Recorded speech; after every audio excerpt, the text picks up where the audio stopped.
Oke, shalom Bapak Ibu sekalian, kita ketemu lagi di renungan kita pada siang hari ini.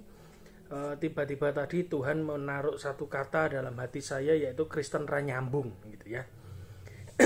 Tanpa kita sadari, kita ini seperti orang yang disuruh lakukan sesuatu oleh Tuhan, tetapi kita tidak melakukan. Tapi kita malah melakukan hal yang lain yang sesuai dengan keinginan kita sendiri. Karena itu kalau saudara baca di Matius 7, di situ jelas dikatakan tentang hari-hari akhir nanti akan banyak orang yang berseru-seru kepadanya, Tuhan, Tuhan, bukankah kami bernubuat demi namamu dan lain sebagainya.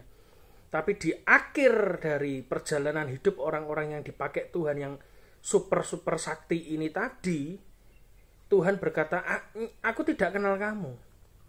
Atau dengan kata lain, dengan bahasa lain, sing ngongkon sopo gitu. Aku tidak nyuruh kamu itu.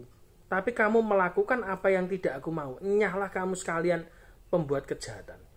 Jadi saya rindu setiap kita hari ini merubah mindset kita. Jangan sampai kita ini menjadi hamba-hamba Tuhan yang pamer kesaktian tanda kutip, tetapi itu tidak disuruh Tuhan. Jadi saya belajar dari beberapa hamba Tuhan yang mereka betul-betul humble. Mereka tuh kalau diundang khotbah, itu pun mereka tanya Tuhan, ini disuruh Tuhan enggak? Kalau enggak, dia enggak berangkat. Pelayanan, diundang pelayanan ke satu tempat, ini disuruh Tuhan enggak? Kalau enggak disuruh Tuhan, dia enggak akan berangkat. Walaupun PK-nya besar, yaitu jutaan gitu misalnya. Amplopnya jutaan, karena sekarang ini lagi ngetren, hamba-hamba Tuhan tuh kadang kalau ada amplop baru berangkat, enggak ada amplop enggak mau berangkat gitu. Tapi hamba-hamba Tuhan yang humble ini betul-betul mereka ngerti hati Tuhan. Kalau memang Tuhan tidak suruh, walaupun amplopnya tebel, atau yang nyuruh juga orang kaya, tapi mereka tidak mau berangkat. Gitu. Nah, banyak di antara kita tuh terjebak dengan hal-hal yang seperti itu. Makanya kita menjadi orang Kristen yang gak nyambung. Gitu. Apa itu? Nah, perlu dibedakan dulu kekristenan dan agama. Kita belajar sedikit, ini hal yang dasar.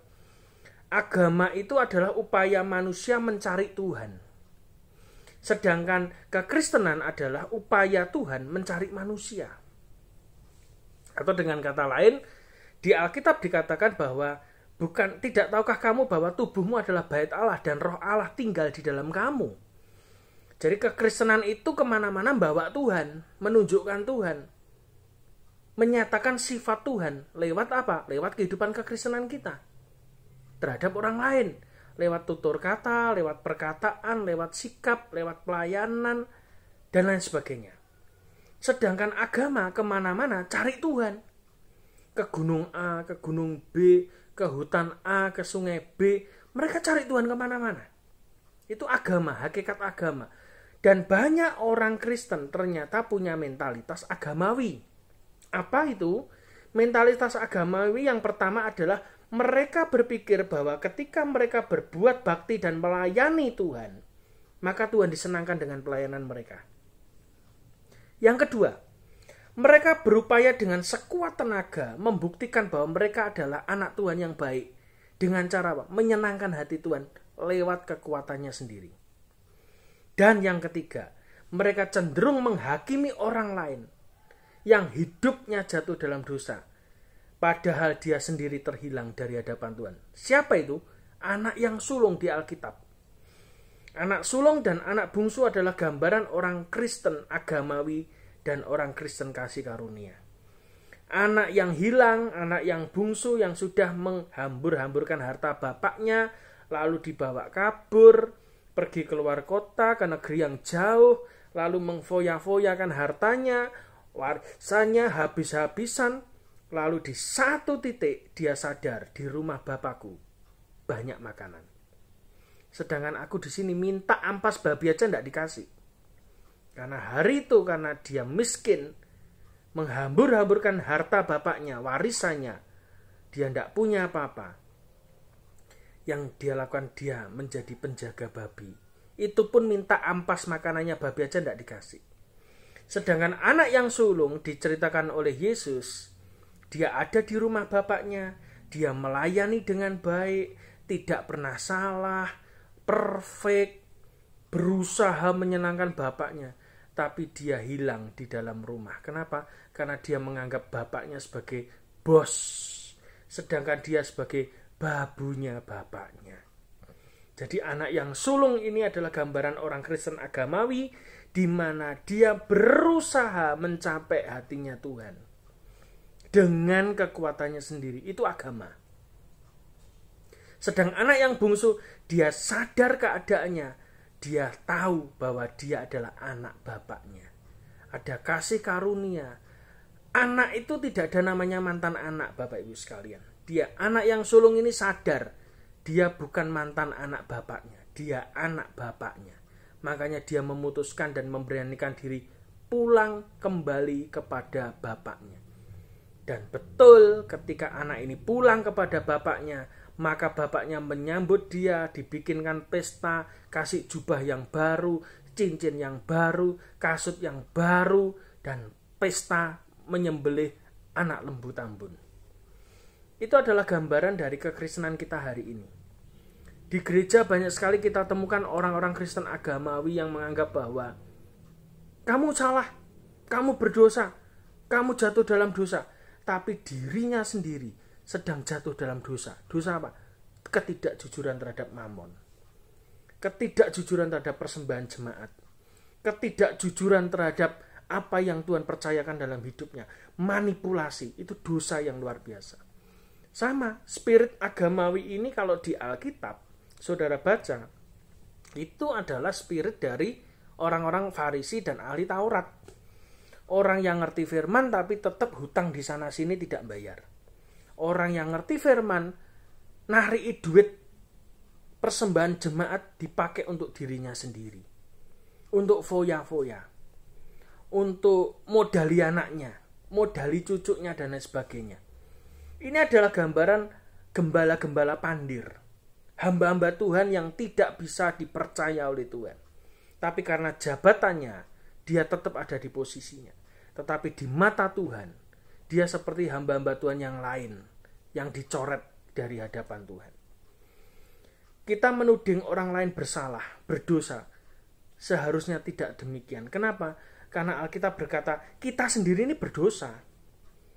Sesama pasien itu dilarang saling nunjuk, saudara. Betul enggak? Kalau kita nunjuk orang lain, oh orang itu berdosa, orang itu berzina, kawin berkali-kali, dan lain sebagainya. Kita sendiri tidak bisa mengendalikan mulut kita. Itu kita ini juga berdosa. Dan kadang saya banyak menemui orang seperti itu. Menunjuk orang lain berdosa, menurut orang lain salah. Dirinya sendiri loh jeleknya minta ampun termasuk saya. Makanya saya kalau ada percakapan-percakapan seperti itu, saya tidak terlalu menanggapi terlalu jauh. Karena apa? Tiba-tiba Roh Kudus mengingatkan, kamu lebih salahnya banyak.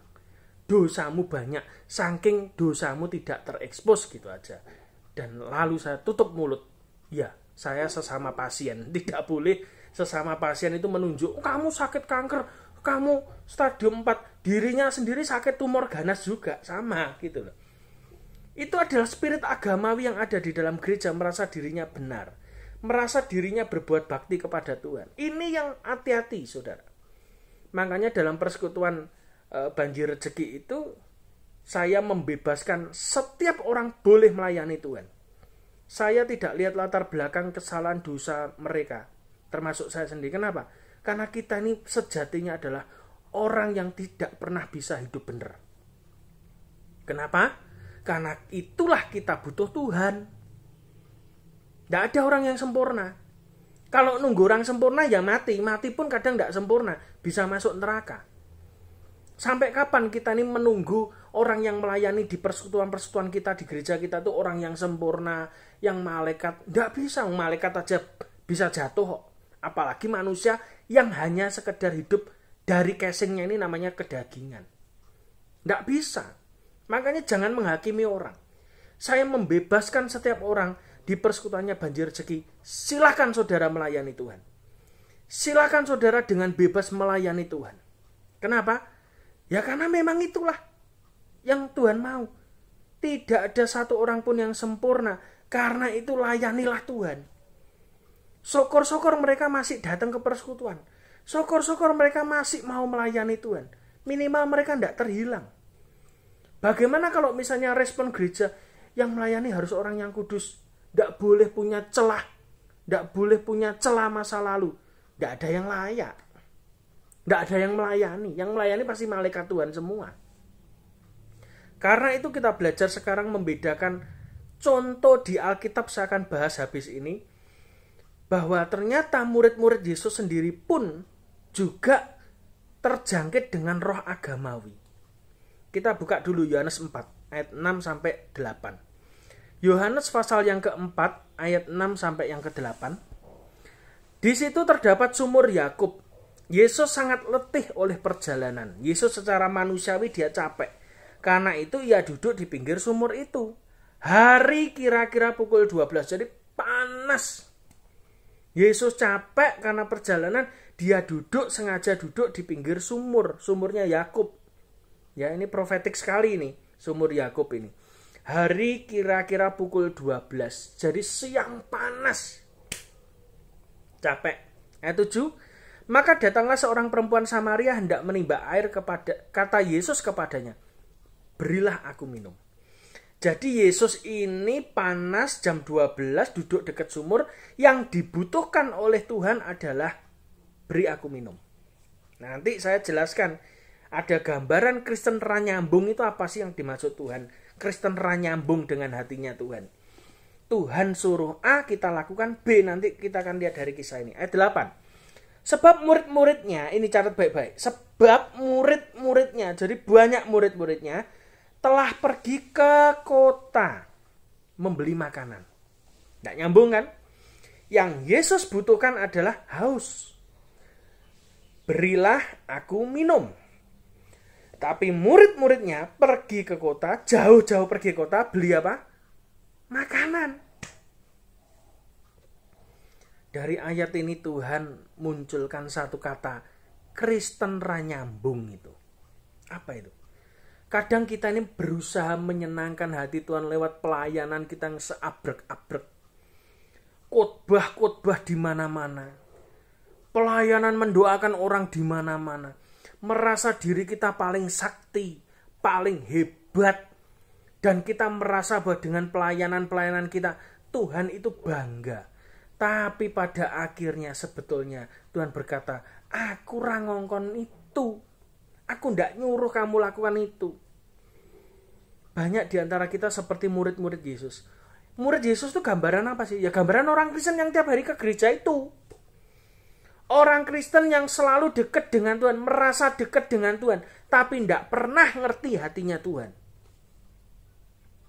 Makanya dalam persekutuan doa ini, saya betul-betul hati-hati. Memang banyak sekali usulan, harusnya begini, harusnya dibuat begini, harusnya dibuat begini. Usulan itu boleh, baik semua pasti. Jemaat yang usul, pengurus yang usul, ya atau pelayan Tuhan yang lain usul dibuat begini. Tidak apa-apa, baik. Tapi yang saya tahu adalah jangan pernah melakukan sesuatu yang tidak Tuhan suruh. Capek. Duitmu habis, kamu capek, dan biasanya menimbulkan konflik dengan orang lain, tapi tidak ada nilainya di hadapan Tuhan. Percuma kan? Kita susah payah, bikin ini, bikin itu, adakan ini, adakan itu, sediakan ini, sediakan itu, beli ini, beli ini, beli ini. Hanya supaya untuk mendatangkan orang untuk datang beribadah di persekutuan doa banjir rezeki. Tapi itu semua nol nilainya di mata Tuhan. Saya tidak mau. Karena Tuhan sudah bilang, yang datang di persekutuanmu adalah orang-orang yang Tuhan pilih. Ada orang yang rindu datang, tapi pada akhirnya tidak bisa datang. Ada orang yang tadinya tidak mau datang, tapi akhirnya bisa datang. Itu karena Tuhan. Jangan pernah mengusahakan sesuatu dari kedagingan kita. Jangan berusaha menyenangkan hati Tuhan dari apa yang kita pikirkan. Jangan pernah berusaha memuaskan hatinya Tuhan dengan sesuatu yang lahir dari kedagingan kita. Engkau akan capek. Murid-murid ini juga begitu. Susah payah pergi ke kota, kan jauh. Gitu. Dari sumurnya Yakub. Panas lagi. Tapi mereka berpikir Dengan cara itu mereka bisa menyenangkan hati Tuhannya. Padahal yang dibutuhkan Tuhan bukan makanan, tetapi apa? Minum, haus. Ini satu gambaran kepada kita bahwa jangan pernah berusaha untuk menyenangkan hati Tuhan lewat apa yang kita pikir secara kemanusiaan kita. Kita berpikir secara daging, oh ibadahnya kalau dibuat begini bagus. Itu dari daging kita. Kita tidak pernah tanya Tuhan, ibadah itu untuk menyenangkan Tuhan, bukan membuat nyaman jemaat. Ibadah itu, kalaupun misalnya Tuhan memberkati kita tiba waktunya, misalnya ada usulan si A, si B, dipasang ini, saya berusaha diam. Kenapa? Karena saya tahu belum waktunya Tuhan. Dan betul saudara, ketika waktunya Tuhan, tiba-tiba ada orang yang minjemi ini, ngasih itu. Dan saya tahu itu waktunya Tuhan. Saya belajar pertama bikin persekutuan banjir rezeki karena memang Tuhan ngelatih pertama. Jangan pernah itu muncul dari kedaginganmu. Saya mencoba untuk PK-nya itu berasal dari diri saya sendiri waktu itu. Dari keuangan sendiri. Gagal. Tapi ketika saya berdoa, saya bertobat, lalu tiba-tiba ada orang yang nabur PK-nya. Dan sekarang pun juga sama, Tuhan memberkati, Tuhan bilang, mulai sekarang berjalan dengan korban di hadapan Tuhan. Dan kata itu saya pegang baik-baik. Korban apa? Dari hati, perasaan, waktu, persembahkan. Tapi korbannya yang betul, bukan dari kedagingan kita, supaya kita pengen dilihat orang, supaya kita pengen dibilang wah hebat. Enggak, pujian itu enggak penting. Banyak diantara kita melakukan sesuatu karena kita memang ingin dipuji oleh orang. Tetapi Bapak Ibu sekalian, belajar untuk apa? Kita belajar untuk kita ini menyenangkan hatinya Tuhan. Maunya Tuhan itu apa sih? Dalam setiap pelayanan, belajar untuk mengenal hatinya Tuhan. Jangan menyenangkan jemaat. Kalau saudara jadi pendeta, jadi hamba Tuhan, ketua persekutuan, kalau saudara hanya ingin menyenangkan hati jemaat, tak kasih tahu. Ada salah satu contoh di Alkitab yang dicopot jabatannya oleh Tuhan. Dan roh Tuhan meninggalkan dia. Karena dia takut mendengarkan suara orang banyak, mayoritas adalah Saul. Saul ketika dia disuruh nunggu Samuel datang untuk mempersembahkan korban. Yang mempersembahkan korban itu Samuel. Tapi karena Saul melihat banyak rakyat yang mulai berserak-serak meninggalkan dia karena Samuel tidak datang-datang. Dan dia takut dengan rakyat yang meninggalkan dia. Itu. Pemimpin biasanya jatuh ketika ada orang yang meninggalkan dia. Makanya Tuhan itu selalu ngajari saya, jangan takut ditinggalkan orang. Banyak persekutuan doa itu ambiar karena apa? Karena takut ada jemaat-jemaat di situ, jemaat yang punya peran, usul sesuatu harus didengerin. Kalau tidak didengerin, nanti dia akan keluar dari persekutuan, lalu persekutuan kita tambah hari tambah berkurang. Itu yang Tuhan katakan kepada saya. Karena itu di persekutuan banjir rezeki kita semua sama-sama denger Tuhan ngomong, bukan jemaat ngomong. Belajar itu. Makanya saya tidak takut ditinggalkan. Kenapa? Karena saya tahu yang bikin Tuhan, yang tanggung jawab Tuhan. Yang datangkan orang, ya Tuhan juga. Bukan saya, tapi semua itu karena Tuhan. Nah, maka dari itu kita belajar untuk ngerti hatinya Tuhan. Jangan kayak Saul. Ya toh, takut ditinggalkan orang. Lu ngapain? Kita ini tak kasih tahu Bapak Ibu sekalian, Anda bikin gereja, Anda bikin persekutuan, Anda bikin pelayanan. Tujuannya bukan mengumpulkan massa. Anda bukan partai politik.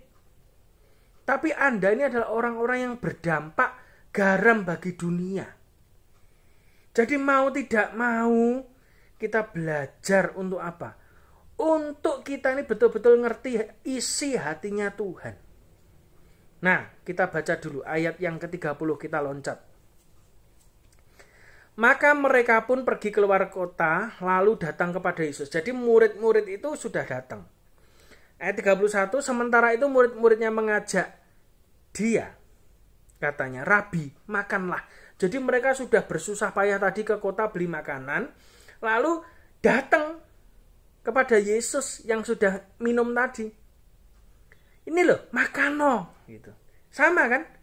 Kita ini kadang, terutama pelayanan present worship atau pelayanan apapun di gereja, kita ini kadang maunya kita, liturgisnya kita, satu lagu slow, penyembahan bahasa roh, 2 lagu cepat, 1 lagu slow, masuk firman Tuhan. Diatur sedemikian rupa kayak begitu. Tapi pernah enggak kita pelayanan itu tanya Tuhan, Tuhan tuh maunya gimana sih? Lagunya itu apa? Yang dinyanyikan apa? Pernah enggak kita bertanya begitu? Enggak pernah. Karena apa? Karena di dalam otak kita tuh doktrinnya gerejaku tuh urutannya sudah kayak begitu, Pak. Enggak bisa dirubah. Oh ya karepmu. Kalau saya enggak mau. Saya selalu tanya, Tuhan maunya apa? Saya baca Alkitab di tengah ibadah atau doa pagi gitu, tiba-tiba dapat ayat, ya saya deklarasikan. Kenapa? Karena kita memang melatih jemaat untuk peka dengan suara Tuhan. Apa yang harus dikatakan, apa yang harus diucapkan, apa yang harus dilakukan, itu tanya Tuhan. Maunya Tuhan, seleranya Tuhan. Misalnya saudara suami istri. Suami saudara itu tidak suka pisang goreng. Tapi tiap hari mbok jejeli pisang goreng terus. Ya nek, dia dasarnya tidak mau. Yang suka itu saya. Tapi istri Anda tidak suka pisang goreng. Terus tak kasih terus. Hanya gara-gara selera saya itu pisang goreng. Itu namanya egois. Banyak orang Kristen kayak muridnya Yesus ini loh. Sementara murid-muridnya mengajak dia, katanya, Rabi makanlah. Loh, ya toh. Tuhan itu tadi haus loh. Kok iso mbok jejeli makanan itu loh. Maunya minum kok mbok kasih makanan. Yo sereten. Sama. Tuhan tidak suka ini kok mbok jejeli yang maunya kamu terus. Itu kedaginganmu. Ayat 32. Akan tetapi Yesus berkata kepada mereka, padaku ada makanan yang tidak kamu kenal. Loh, rasakno kamu.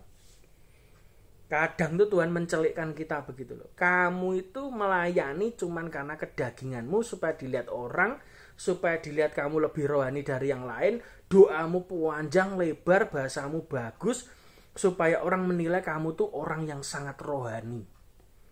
Tapi Yesus berkata kepada mereka, padaku ada makanan yang tidak kamu kenal. Tuhan tuh seperti ngomong begini loh. Kamu ngasih makanan ini, aku gak doyan. Aku gak doyan yang kamu sodorkan. Aku tuh, kamu gak kenal makanan apa ini yang aku suka. Ayat 33. Maka murid-murid itu berkata seorang kepada yang lain. Jadi mereka geremeng ini. Ketika Yesus ngomong, makanan yang ada padaku itu tidak kamu kenal.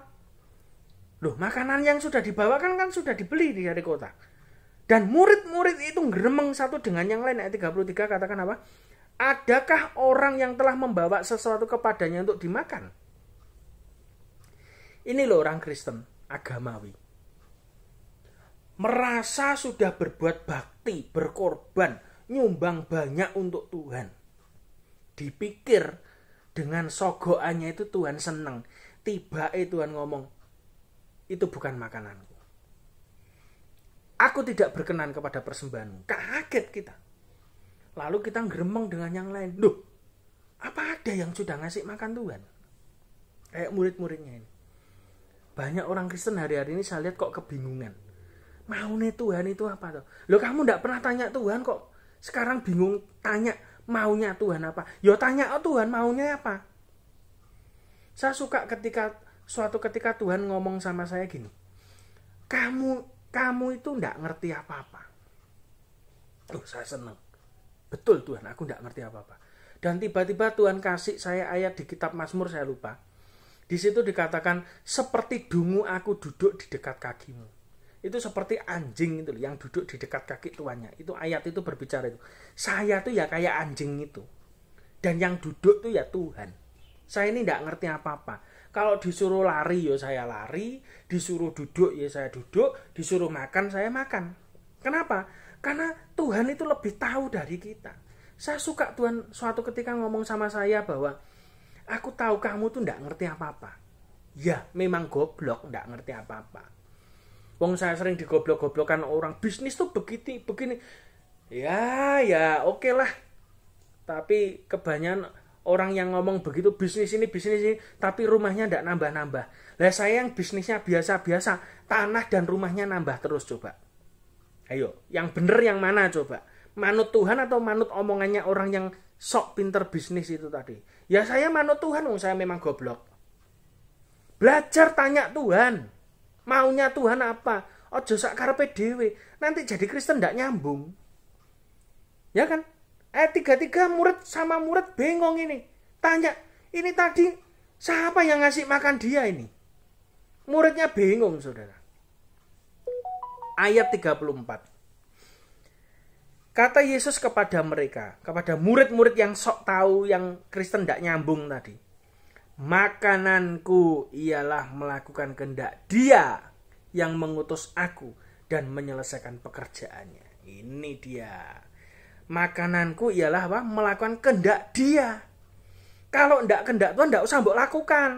Siapa yang suruh kalian ini jauh-jauh ke kota cari makanan? Wong aku sukanya minum, haus kok. Kamu cari makanan. Dan Tuhan berkata, dan menyelesaikan pekerjaannya. Kalau yang kamu lakukan aja sudah salah, ndak pernah selesai. Tidak pernah mencapai garis akhir. Anda bikin persekutuan, Anda bikin gereja, jemaatmu banyak luar biasa. Tapi kalau itu tidak dari Tuhan, itu cuma sekedar gedung bioskop. Orang lihat tontonan, lighting yang bagus, ada efek smoke, ngundang artis, ngundang macem-macem, pulang disodori kantong persembahan. Jadi itu kayak gedung bioskop, habis nonton bayar. Kalau gedung bioskop bayar dulu baru nonton. Tapi kalau gereja yang tidak melakukan kehendak Tuhan, seperti gereja gedung bioskop, nonton dulu baru bayar. Betul kan? Tidak ada bedanya kan? Itu kalau saudara melakukan sesuatu tanpa kehendak Tuhan. Belajarlah untuk tidak melakukan sesuatu yang di luar kehendak Tuhan. Lakukan kehendak Tuhan. Maunya apa? Lah yang tahu siapa, Pak? Ya Tuhan, ya tanya Tuhan dewe. Wong kita nih anak-anak Tuhan. Bapakmu seneng apa? Ya tanya sama bapakmu. Berkenan enggak melakukan ini? Kalau enggak, batalkan bagaimanapun caranya. Gitu. Saya selalu begitu. Kadang kalau misalnya ada jemaat yang usul, ini coba dipasang AC. Ya, nanti dulu. Kenapa? Karena saya tahu, kalau saya beli AC, bisa.